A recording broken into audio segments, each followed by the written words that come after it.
Hey folks, welcome back to another episode of Cooking at Home. Today we're going to be making the brunch classic, which is of course French toast. Now guys, typically with French toast, it should be soft on the inside, crisp on the outside, and of course have a couple bit of sweet layers with some powdered sugar and maybe a little bit of maple syrup. Now, that being said guys, not all French toasts are made equal. Now, a few little tips I would recommend guys is grab yourself a good piece of bread. In this case, we'll be using a nice and beautiful and buttery brioche loaf. But you're also going to want to cut that a little bit thick, because if you cut that a bit too thin, you're going to end up with, well, a thin kind of just wet piece of bread. It'll cook up fine, but you're not going to get that sort of soft, pillowy inside with that beautiful crisp layer on the outside, which is of course kind of the whole point. Another thing that's really great about French toast is that it comes together very quickly, and that is, well, matches really well with the whole motto of this channel, Time Out Kitchen, about kind of making things that are a little bit more accessible, a little bit faster. So we're going to time this and see how long it actually takes us to make. And speaking of things that are quick and easy, if you're enjoying any of the content on the channel guys, feel free to hit the like, subscribe, or the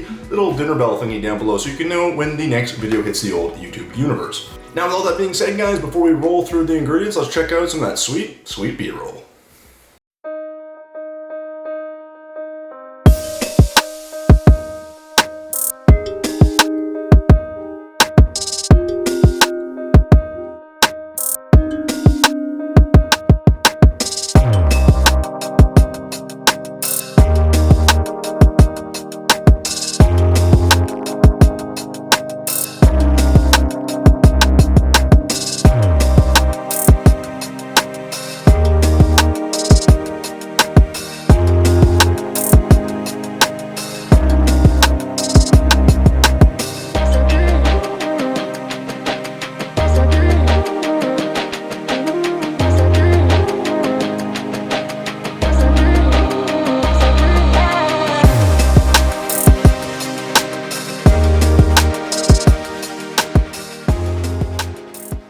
Alright folks, with that sweet and delicious B-roll out of the way, let's cover our ingredients. Now, unsurprisingly for French toast, you're going to need toast, or, well, bread that you're going to toast, and that's going to be this wonderful brioche loaf. Now, you can see all the wonderful color. That's because brioche loaf has a lot of butter content in here, so you can really see the deep, dark color, and that is going to go a long way in this French toast really standing out. That you need about 3 or 4 eggs. Now, it really depends on how thick you slice your bread and how many slices you're going to do, but basically about 1 egg per slice of bread. Next, you want to grab yourself a little bit of cinnamon. We're going to use about a half teaspoon here. This is going to be added to our wet mix just to give it a little bit more flavor. Then you'll want to grab some vanilla extract or some vanilla beans or whatever you have kicking around that's vanilla flavored ideally, but this is the cheaper and quicker option. We're going to use about a half teaspoon here. Next, you want this weird unfocused brown marble, which is in fact nutmeg, so go ahead and grab yourself one of those, and you're going to shade this directly into your wet mix. You also want to grab yourself about 2 tablespoons of butter. This is just going to be to put in our pan and help cook up our French toast. To add some sweetness, you're of course going to want to grab yourself some maple syrup. Now, there isn't really a measurement here because you're going to be putting this directly on top of your French toast, so use as much or as little as you think is required. But if you're like me, it's going to be probably a lot more than you think you actually need. And to add a bit more sweetness and to make this look a little bit pretty, we're going to go ahead and grab ourselves a little bit of icing sugar. We're just going to put this through a sieve and just go ahead and pat it over top.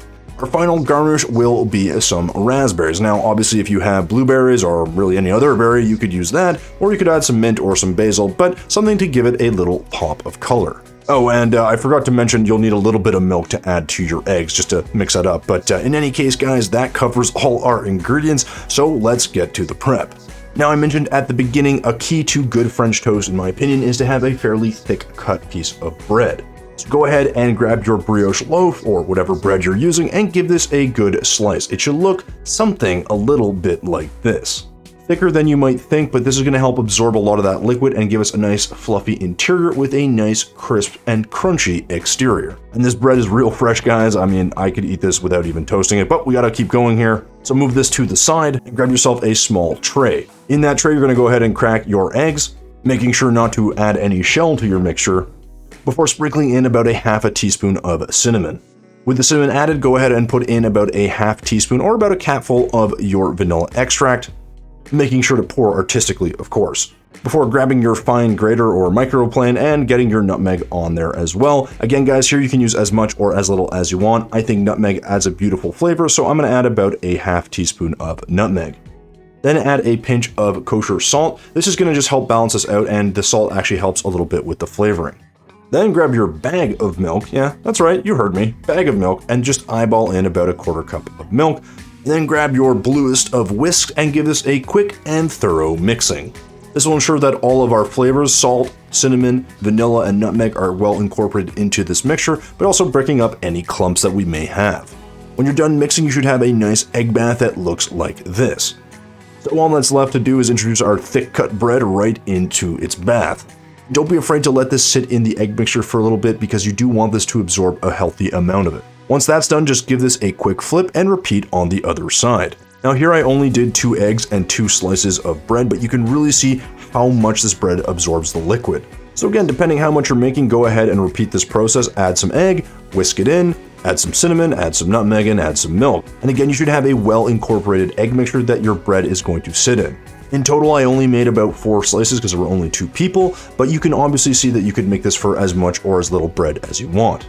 In any case, when you are done, go ahead and transfer your marinating slices of bread onto a plate because it's time to move to the stove. But before we move to the stove, go ahead and grab yourself a non-stick pan and place in 2 teaspoons of butter. So on medium heat, it's time to make some French toast.